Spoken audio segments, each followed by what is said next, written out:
네, 어제 저녁부터 오늘 아침까지 아동부 아이들이 파자마 파티를 했습니다.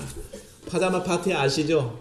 잠옷 입고 밤새 같이 지내는 겁니다. 교회에서 지내다 보니까 하나님과 동행하고 우리 스님들과 동행하고 친구들과 동행하는 그 추억이 우리 아이들에 남았으면 하는 기도가 가득합니다. 오늘은 아동부 스님들은 피곤하시니까 좀 졸아도 용서하겠습니다. 얼마나 밤새 아이들 수고하셨겠습니까? 예. 그 모습을 보면서 아이들이 가지각색이에요.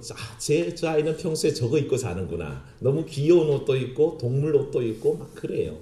그걸 보다가 파자마 파티는 뭘 입고 참가해야 돼요? 파자마를 입고 참가해야 돼요. 저처럼 양복 입고는 못 들어가겠더라고요. 파자마가 어울리는 파자마 파티가 있다 그럴 때에 오늘 말씀을 저는 그 파자마 파티를 보면서 생각해 봤습니다. 하나님의 혼인잔치에 예복이 있지 않은 사람, 어울리지 않는다 하는 그 말씀이 파자마 파티에 파자마 입듯이 하나님의 예배 장소는 하나님이 허락하신 예복을 입어야 하는구나. 그런 생각이 들었습니다. 여러분은 어떻습니까? 하나님 앞에 예배할 때 예복 입고 계십니까? 그 예복 입으시기를 축원합니다. 세상의 온갖 얼룩과 죄악으로 얼룩진 모습으로 나와서 예배한다면 우리는 예복 입지 않은 겁니다. 그러니 자기를 살펴야 합니다. 저는 예배할 때마다 어디선가 들려오는 한 아리따운 아가씨의 아멘 소리가 참 귀에 들어옵니다. 누군가 봤더니 우리 김남옥 집사님이에요. 연세는 참 높으신데 어디서 저렇게 아름다운 아가씨의 아멘이 들릴까 하다가 그 마음 성품이 하나님을 사모해서 여러분들도 아마 들리실 겁니다. 기도 때마다 아멘 하는 아가씨의 목소리. 우리 김남옥 집사님이세요. 네. 저 아름다운 목소리입니다. 네. 이미 준비가 돼 있다는 뜻입니다. 여러분 예배 왜 왔죠? 하나님 만나기 위해서 오지 않으셨습니까? 그런데 왜 하나님 앞에 하나님 나 여기 있어요. 하나님 나 여기 있어요. 아멘. 아멘. 아멘. 왜 화답하지 않습니까? 왜 입을 꼭 다물고 예배 자리에 나와서 주님 보기를 원하면서 오히려 주님 앞에서 숨으려고 말하지 않고 내가 가만히 있으면 주님이 날 못 발견하실 수도 있는데 물론 그런 분은 아닙니다. 하지만 그럴 수 있는데 왜 나는 입을 꼭 다물고 나를 하나님 앞에서 나 여기 있어요. 나 여기 있어요. 말하지 않는 걸까요? 저는 그럴 때 하나님 앞에 참으로 예복 입는다는 것은 우리가 예배를 향해서 준비되어 있다는 뜻입니다. 완전히 하나님 은혜 받을 준비가 되어 있습니다. 하나님 나 여기 있어요. 그렇게 아멘 하는 마음으로 화답하는 거라고 저는 확신합니다. 그런 예복 오늘 입고 예배에 참여하시는 여러분 되시기를 축원합니다. 오늘 말씀의 시작은 사실은 첫 시작이 어떻게 되어 있습니까? 9절이 의미심장하죠. 예수께서 무슨 비유? 다시 비유로 라고 얘기합니다. 다시 비유로 말씀하셨다 하는 말씀을 통해서 추정이 되는 게 있습니다. 그러면 앞에 또 비유가 있었다는 뜻이겠죠? 앞에 비유가 있다는 뜻입니다. 그렇게 거슬러 올라가 보니까 사실은 이 비유가 세 번째입니다. 그리고 그 중간 비유가 하나 있고 첫 번째 비유가 있습니다. 이 세 가지 비유가 이어서 오는 데는 한 가지 사건이 원인이 됐습니다. 제가 10월 첫째 주일날 찬양 예배 때 이 본문으로 설교를 하면서 말씀을 드렸었습니다. 뭐냐 하면 대제사장들과 백성들의 장로들이 예수님 앞에 나왔습니다. 예수님께 따지기 위해서 나왔죠. 뭘 따지겠습니까? 예수님께서 예루살렘에 들어오시자마자 성전을 깨끗하게 청소를 해버리셨습니다. 그리고 무화과 나무에게 열매를 찾다가 열매가 없으시자 뭐 하셨습니까? 저주해 버리셨죠. 그랬더니 무화과 나무가 말랐던 사건이 있습니다. 그리고 성전에 들어오셔서 하나님의 천국 복음을 알려주시는데 그 가르침에 대제사장들과 백성들의 장로들이 나와서 예수님께 당신이 무슨 권위로 이와 같은 일을 합니까? 라고 따졌다고 말씀드렸죠. 생각나십니까? 그날 예배 오셨던 분들은 생각날 겁니다. 그거를 오늘날의 말로 하면 뭐라고요? 네가 뭔데? 그 뜻이라고 부르는 이제 확실히 기억나시죠? 예. 예수님 앞에 나와서 네가 뭔데 이런 일을 하느냐라고 따지는 겁니다. 성경의 기록을 우리말로 바꾸면 이해가 쉬워요. 네가 뭔데? 예수 네가 뭔데 왜 이런 일을 하느냐? 왜 이런 성전을 청소하고 무화과 나무를 저주하면서 가르침을 펴고 이 성전에서 하나님 말씀을 천국 복음을 선포하느냐? 네가 뭔데? 이렇게 따졌습니다. 거기에 대해서 예수님께서 사실은 안타까운 마음으로 그 백성들에게 세 가지 비유를 통해서 말씀을 해주시려고 했던 겁니다. 그 첫 번째 비유가 뭐였습니까? 어떤 사람이 아들 둘이가 있는데 큰 아들에게 얘야 너 오늘 가서 포도원에 가서 일해라 그랬더니 큰 아들이 대답은 뭐라고 합니까? 네, 그렇게 대답합니다. 그런 다음에 나중에 가지를 않습니다. 그런데 둘째 아들에게 얘야 너 오늘 포도원에 가서 일해라 그랬더니 둘째 아들이 뭐라 그럽니까? 싫어요. 첫 마디는 싫어요입니다. 그런데 가만히 생각하다 보니까 아버지가 명령하셨는데 내가 안 가는 건 도리가 아니다. 그래서 뉘우치고 갔다고 그랬습니다. 이 얘기를 예수님께서 하면서 여기는 큰아들과 둘째 아들이 상징하는 바가 있다고 알려주셨습니다. 큰아들이 누굽니까? 유대인들입니다. 택함 받은 족속들입니다. 하나님께서 사랑하셔서 구원하시기 위해서 불러주셨는데 그들은 하나님 앞에 잘 순종하는 것 같다가 나중에는 뭡니까? 말만 그럴듯하게 실제로 행하지 않는 사람들이 됐다는 겁니다. 그런데 둘째 아들이 상징하는 건 세리와 창기입니다. 그 겉모습은 하나님 앞에 은총받을 수 없고 구원받을 수 없는 것 같은데 그들이 예수님의 천국 복음이 선포되자 뭐라 합니까? 아멘 하고 화답해버립니다. 그리고 그 화답하는 순간에 그들의 죄가 사해지고 그들에게 뭐가 상속됩니까? 천국이 예비됩니다. 이 얘기를 가지고 예수님께서는 제발 네가 뭔데라고 따지지 말고 누구를 받아들여라? 예수 그리스도를 영접하라는 것입니다. 주님을 모시면 나를 영접하면 곧 너희가 하나님 백성이 될 터인데 왜 그걸 하지 않느냐? 그 안타까운 마음으로 그 얘기를 시작하신 겁니다. 그런데 그 이 얘기를 또 두 번째, 세 번째 하시는데 각각 내용은 다르죠. 두 번째 내용이 뭡니까? 두 번째 내용은 포도원을 일군 어떤 농부가 어떤 주인이 농부들에게 이 포도원을 맡기고 갔습니다. 때가 되어서 포도원에 열매가 맺힐 것 같아서 종들을 보냈더니 이 농부들이 소출 중에 얼마를 드린 게 아니라 그 종을 능욕하고 때리고 죽입니다. 그 잠깐 가보시오. 21장 37절 한번 가보십시오. 35절입니다. 뭐라고 되어 있습니까? 이렇습니다. 농부들이 종들을 잡아 하나는 심히 때리고 하나는 죽이고 하나는 돌로 쳤거늘. 아멘. 하나님께서 이스라엘의 회개를 선포하기 위해서 예언자를 보낼 때마다 핍박하고 죽이고 때렸다는 얘기입니다. 그런 모습으로 살아왔던 이스라엘을 경고하시면서 나중에는 독생자까지 보내십니다. 그 37절 읽어보십시오. 시작. 후에 자기 아들을 보내며 이르되 그들이 내 아들은 존대하리라 하였더니 그 다음 절 농부들이 그 아들을 보고 서로 말하되 이는 상속자니 자 죽이고 그의 유산을 차지하자 하고. 아멘. 이게 예수 그리스도를 보내셨는데 끝내 어떻게 버립니까? 이는 상속자니 독생자니 쳐 죽여버리자 하고 죽이는 악독한 이스라엘의 모습이란 것입니다. 이 비유 속에서 이미 예수님은 자신의 운명을 알고 계셨고 자기가 어떤 죽음을 하실지도 알고 계셨습니다. 죄 때문에 결국에는 유대인들이 자기를 쳐 십자가에 못 박아 죽일 것을 알고 계셨습니다. 그리고 이 얘기를 다 마치시는 중에 사실은 이 비유 세 가지 전체의 주제가 있습니다. 43절 넘어가 보십시오. 거기에 가보시면 그러므로 내가 너희에게 이르노니 하나님의 나라를 시작. 하나님의 나라를 너희는 빼앗기고 그 나라의 열매 맺는 백성이 받으리라. 아멘. 이게 이 세 가지 비유의 공통점입니다.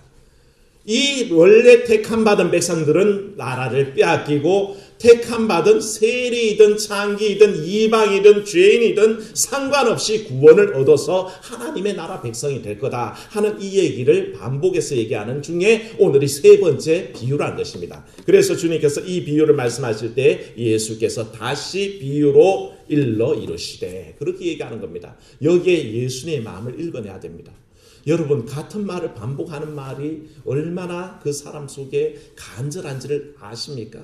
예수님이 지금 유대인들이 멸망하고 창기와 세리와 이방인들이 복음으로 구원받는다는 얘기를 할 때 마음이 기쁠 것 같습니까? 천만에요. 예수님의 마음은 안타깝습니다. 예수님은 유대인들을 고소해하는 게 아니라 예수님이 자기 민족 사람들이 구원받기를 얼마나 간절히 원하는지 모릅니다. 수로보내기 여인이 자기 딸 때문에 예수님 앞에 나왔지 않습니까? 그때 내 딸을 고쳐주십시오. 주님 뭐라 그러셨습니까? 자녀들의 떡을 취하여 개들에게 주는 것이 마땅치 않다라고 그러셨습니다. 예수님의 마음속에는 유대 민족이 자기 하나님의 자녀라고 알고 계십니다. 수로보니게 이방 족속은 그냥 개라고 취급되는 것을 예수님은 노골적으로 드러내셨습니다. 예수님이 70인을 선택하셔서 보내시면서 뭐라 그러셨습니까? 너희는 이방으로 가지 말고 다른 곳으로 가지 말고 오직 택함 받은 내 백성에게로 가라고 하셨습니다.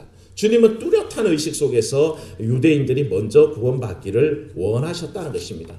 그런데도 불구하고 유대인들은 받아들입니까? 택한 백성 이스라엘이 예수 그리스도를 영접하지 않습니다. 영접하면 하나님의 자녀가 되는 권세를 받을 터인데 영접하지 않고 배척하니 예수님은 그 잔소리를 반복해서 하면서 안타까움으로 알아들으라고 얘기하십니다. 그래서 못 알아들으니 세 번째 이 비유를 말씀하여 이르시되 이제 혼인잔치에 청함받은 세 번째 비유를 또 얘기하시는 겁니다. 그리고 이미 말씀드렸지 않습니까? 주제는 똑같습니다. 근데 또 얘기를 바꾸신 겁니다. 어떤 사람이 임금이 혼인잔치를 열고 손님들을 청했는데 어떤 이는 오기를 싫어해서 어떤 이는 뭐라 그럽니까? 핑계를 댄다. 한 사람은 자기 밭에 가고 한 사람은 자기 사업차 가고 어떤 이들은 종들을 때려잡아 죽이기까지 했다. 그 얘기를 풀어내시기 시작합니다. 이 얘기를 우리가 잘 이해하려면 사실은 그 당시에 혼인잔치의 풍습을 알아야 됩니다. 그들은 혼인잔치의 풍습이 굉장히 가까운 사람이 아니면 초청하지 않습니다. 그저 부줬돈 축의금 많이 받으려고 회사 사람들, 약간만 아는 사람들 다 뿌려대는 게 아니라 딱 와야 될 사람들, 정말 중요한 사람들만 초청장을 보내는 게 그들의 관례입니다. 그러니 사실은 그 혼인잔치에 가기 싫어하거늘 이런 것은 굉장히 납득하기 어려운 얘기입니다. 그 당시에 사람들도 이 비유를 들으면서 굉장히 납득이 안 되는 겁니다. 혼인잔치에 부름을 받았는데 가지를 않아? 어떻게 그런 일이 있을 수 있지? 말도 안 돼! 라고 생각할 만큼 이 비유의 예외성은 독특한 겁니다. 그런 특징이 하나 있다면 그들의 초청은 두 번에 걸쳐 일어납니다. 첫 번째는 먼저 시일이 앞서 있을 때에 오십시오라고 미리 초청장을 냈다가 근접한 시일이 되면 또 한 번 더 적극적으로 알립니다. 다 준비했으니 이제는 오십시오라고 그렇게 청하게 되는 것입니다. 근데 여기에서 오지 않겠습니다. 가기 싫어하거늘 예외적이라 그랬죠. 그런 일은 잘 없습니다.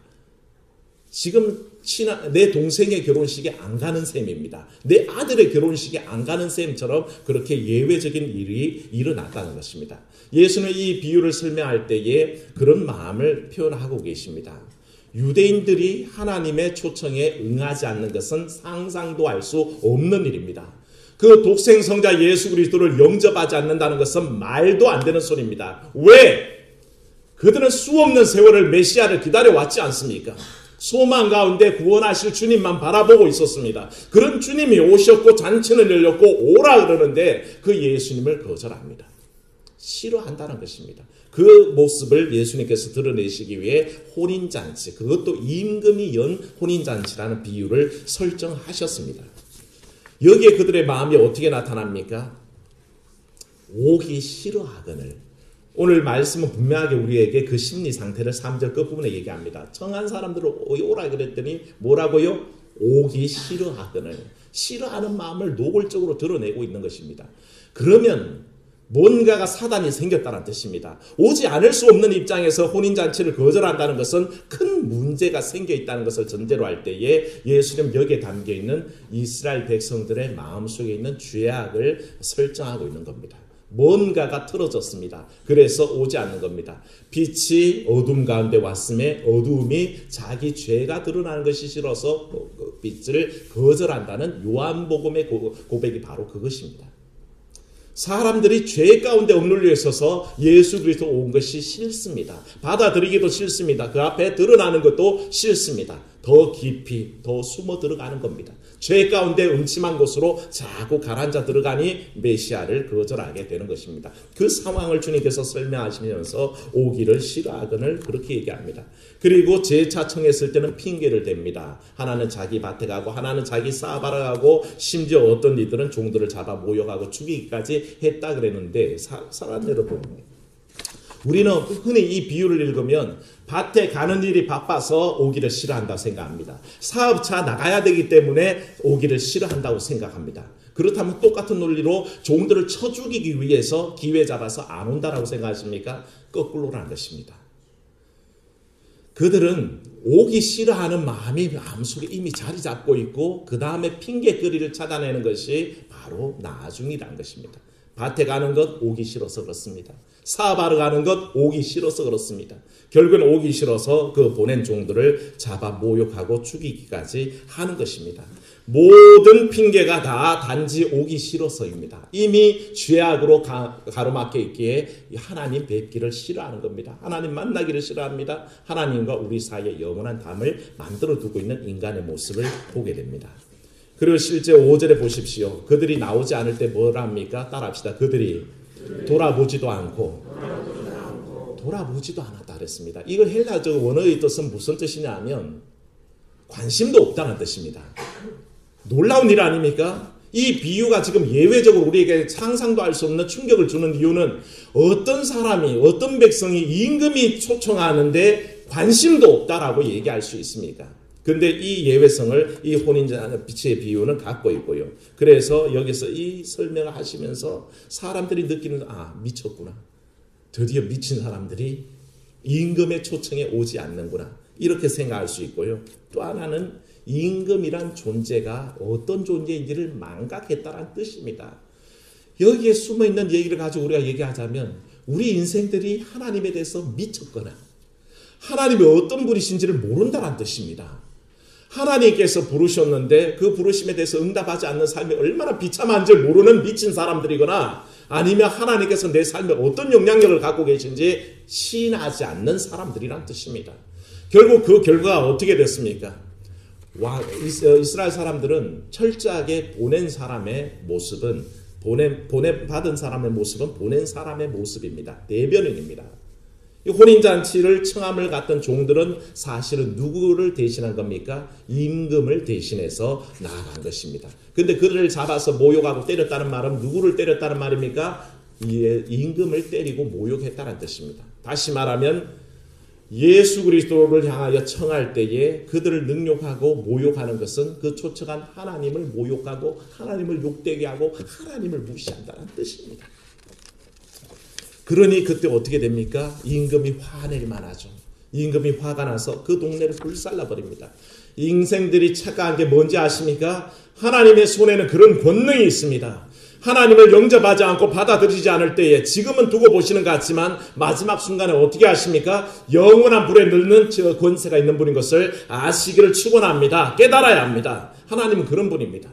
마지막 때는 지옥불에 던져넣을 권세가 우리 하나님께만 있는데 사람들은 미쳤거나 아니면 그 하나님을 인지하지 못하기에 감히 하나님의 부르심에 노라고 그렇게 얘기한다는 것을 우리가 알게 됩니다.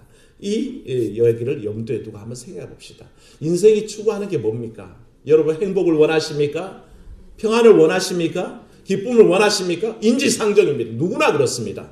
어떤 사람이 불행을 원하고 어떤 사람이 안폭한 생활을 원하고 어떤 사람이 슬픔만 가득한 삶을 원하겠습니까? 분명히 행복을 원하고 평안을 원하고 기쁨을 원할 때에 하나님의 초청에 응하는 사람에게는 그게 보장됩니다. 사랑하는 여러분, 주님이 주시는 이 행복과 평안과 기쁨 누리시기를 축원합니다. 주님 안에는 그게 다 있습니다. 근데 참석하면 그 혼인잔치에 즐거이 놀면서 즐거이 즐기면서 그 놀라운 행복감을 누릴 수 있는데 거절하는 것입니다. 뭐라고요? 미쳤다고 제가 말씀드렸습니다. 미친 거 아니야? 정말 미친 게 맞습니다. 그렇게 하나님을 거부하고 있는 삶 속에 그들은 행복도 잃었고 평안도 잃고 기쁨도 잃게 된다는 것을 모른다는 것입니다. 그게 택함받은 이스라엘의 실수였습니다. 먼저 부름받았던 포도원에 먼저 부름받았던 사람들의 모습이요, 두 아들 중에 맏아들의 모습이요, 또한 소출을 받으러 온 종들을 때리고 모욕했던 농부들과 똑같고 오늘 말씀 속에 바로 청함 받았는데도 가지 않는 그런 손님들과 똑같은 사람들이 바로 그 사람들입니다. 굴러온 복을 발로 차버리는 사람들. 사랑하는 여러분, 그런 청함 받았을 때 응하는 여러분 되시기를 축원합니다. 주께서 부르십니다. 그 부르심에 응하여 나와야 됩니다. 주께서 나를 불러주신 것만 해도 감격하여서 주 앞에 꿇어 엎드린 여러분 되시기를 바랍니다. 그런데 사랑하는 여러분, 이스라엘 본 백성이 택함 받은 백성들이 사실은 이 초청을 거부했기에 거기에 복받은 사람들이 있습니다. 누굽니까? 죄인들입니다. 세리입니다. 창기입니다. 이방인들입니다. 그들이 하나님 앞에 복받았습니다. 택함 받은 백성들이 원래 자리를 차지할 손님들이 다 거절했기 때문에 오히려 기회가 왔습니다. 얼마나 좋습니까? 땡 잡았습니다. 세상에 갈 수 없는 자리였는데 임금의 초청 자리에 가려면 고관 대작이나 갈 수 있고 그래도 임금과 통성명하는 그런 아주 높은 지위에 있는 사람이 갈 법한 자리인데 그 사람들이 거절을 해버렸습니다. 신기하게도 임금의 그 노여움을 싸가면서 다 멸망길을 가버렸고 그때 자리 남은 것을 임금이 손님들을 채우기 시작하는데 우리 그 10절 말씀 한번 보십시오. 여러분의 모습이 있습니다. 뭐라고 되어 있습니까? 종들이 길에 나가 누구를 악한 자나 선한 자나 만나는 대로 데려오니 이미 고관대작이란 것은 다 떠나버렸습니다. 임금과의 안면도 이제 중요하지 않습니다. 그 자리는 그냥 오지 않은 사람들 때문에 다 멸망받았고 불타 없어 죽어지고 거기에는 처음에 자격이 없었는데 하나님의 온전한 그 주인의 완화된 조건 때문에 누구든지 들어올 수 있는 자리가 됐습니다. 거기는 비천한 자나 가난한 자나 약한 자나 악한 자나 가림없이 다 초청을 받았습니다. 들어올 수 있게 됐다는 것입니다. 그 기회를 얻은 분이 우리인 것을 고백하시기를 축원합니다. 우리가 그렇습니다. 우리가 끝자락에 바로 구원의 끝자락을 잡고 구원의 반열에 들어섰습니다. 얼마나 놀라운 은혜입니까? 그 은혜 받아서 살아가고 그 부름에 응하여서 이제 들어왔는데 이 비유가 여기서 끝나지 않습니다. 그냥 끝날 수 있는데도 누가복음에서는 그까지만인데 마태복음에는 하나를 더 포함합니다. 그게 뭐냐면 주인이 혼인잔치에 들어왔습니다. 들어와서 이렇게 둘러보는데 예복 입지 않은 한 사람이 앉아 있습니다. 다 입고 있는데 한 사람이 입고 있지 않다는 뜻입니다. 이게 고대의 관례를 보면 임금이 손님을 급하게 청했을 때에 예복을 입지 않으면 주최 측에서 뭘 빌려줄까요? 예복을 빌려줍니다. 입으라고 줍니다. 아니면 전할 때 급히 데려오면서 예복을 입어야 하는 자리입니다. 임금 앞입니다. 그렇게 얘기를 해주게 됩니다. 그럼 누구든지 최선을 다해서 예복을 갖춰 입고 자리에 앉게 되고 그 사람들이 가득 차 있는데 유독 한 사람이 예복을 입지 않았다는 그렇게 설정이 가능합니다. 요즘도 고급 레스토랑에 가면 옷을 막 입고 들어갈 수 없습니다. 남자는 정장을 입어야 되고 여자는 드레스를 입어야 돼서 그냥 청바지 입고 갔더니 손님 들어오실 수 없습니다. 대신에 우리 가게에서는 옷을 대여해 드립니다. 입으시겠습니까? 네, 입죠. 그러면 딱 이제 정장 입고 딱 가서 분위기 좋게 딱 스테이크를 썰면서 그렇게 식사를 마치면 되는 거예요. 그렇게 이해할 수 있습니다. 임금이 사람들을 불러 모았지만 그 혼인잔치에 들어오는 것은 누구의 잔치입니까? 임금의 잔치입니다. 여러분들이 주의 부르심을 받았습니다. 하나님의 하늘나라의 잔치에 참여했습니다. 누구의 잔치입니까? 하나님의 잔치입니다. 거기에는 합당한 예복이 필요하다는 것입니다. 부름받을 때 처음 모습은 그저 악한 모습 그대로, 그냥 연약한 모습 그대로, 못난 모습 그대로였지만 이제 들어올 때는 임금 앞에 잔치에 오기 때문에 거기에 걸맞는 예복을 준비하여 입으라는 것입니다. 그게 전제되지 않은 사람에 대해서는 임금이 어떻게 했습니까? 지목하여서 저 사람을 내보내라 라고 얘기했습니다. 그래서 이 비유를 마쳤을 때 주님께서 이렇게 얘기했습니다. 청함을 받은 자는 많되 택함을 입은 자는 적으니라. 그렇게 말씀하신 거죠. 사랑 여러분, 오늘 주의 부르심 받아 잔치자에 들어온 것이 여러분 복이신 것을 믿으시기를 축원합니다. 그 은혜를 입었습니다. 그런데 내가 응답해야 됩니다. 뭘 입어야 될까요? 예복을 입어야 됩니다. 하나님께서 은혜 입혀주셨으면 우리는 예복을 입어야 됩니다. 그래서 하나님 앞에 합당한 모습으로 예배하고 하나님 앞에 합당한 모습으로 신앙생활을 해야 합니다. 그게 하나님의 뜻입니다. 이 사람이 왜 예복을 벗어 던졌는지는 알 수가 없습니다. 왜 예복을 입지 않았는지 하다못해 그 사관들이 건네준 예복이라도 있을 터인데 그가 그것을 벗은 이유는 자기 고집입니다. 나는 임금이 초청한 그 모습에 걸맞는 삶이 싫습니다. 이 옷은 내게 예복으로서 거추장스럽습니다 라고 거절했던 모습이 나타난다는 것입니다. 여러분들의 신앙은 어떻습니까? 하나님 원하는 거룩하고 점없고 흠없는 삶이 혹시 거추장스럽습니까? 그래서 그게 벗고 싶어서 안달하면서 결국에는 벗은 채로 하나님 앞에 있다가 책망받으실 그런 분은 혹시 없습니까? 여러분 잘 말씀을 깊이 묵상하시고 여러분 삶을 돌아봐야 됩니다. 나는 예복을 걸치고 있는가? 아니면 하나님 주신 예복이 싫어서 거추장스러워서 벗어 던지기를 원하는 사람인가? 하나님께서는 그 진정한 마음을 받으십니다. 예복을 입고 온전한 마음으로 하나님 앞에 서 있을 때에 하나님은 그 모습을 받으시고 끝까지 우리가 하나님 원하시는 자녀다운 모습을 만들어 가시기를 원하실 때에 구약에서는 그것을 여호와 앞에 성결히 하고 우리 신약에서는 하나님 앞에 거룩함으로 설하라고 권고하고 있습니다. 그래서 이번 100일의 주제도 거룩한 교회 다시 세상 속으로 그렇게 정한 이유도 거기에 있습니다.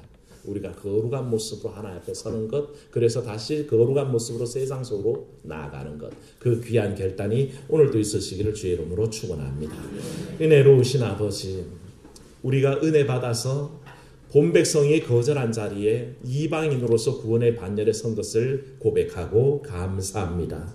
이 구원의 감격을 마음껏 누리게 하시되 하나님 그 자리에 들어왔지만 참으로 예복 거절하여서 쫓겨날까 두렵습니다. 하나님 참으로 하나님 나라 잔치에 합당한 예복을 걸쳐 입게 하시고 하나님 향해서 열린 마음으로 주님 주신 은혜를 사모하는 마음으로 나아갈 수 있도록 주여 도와주시옵소서.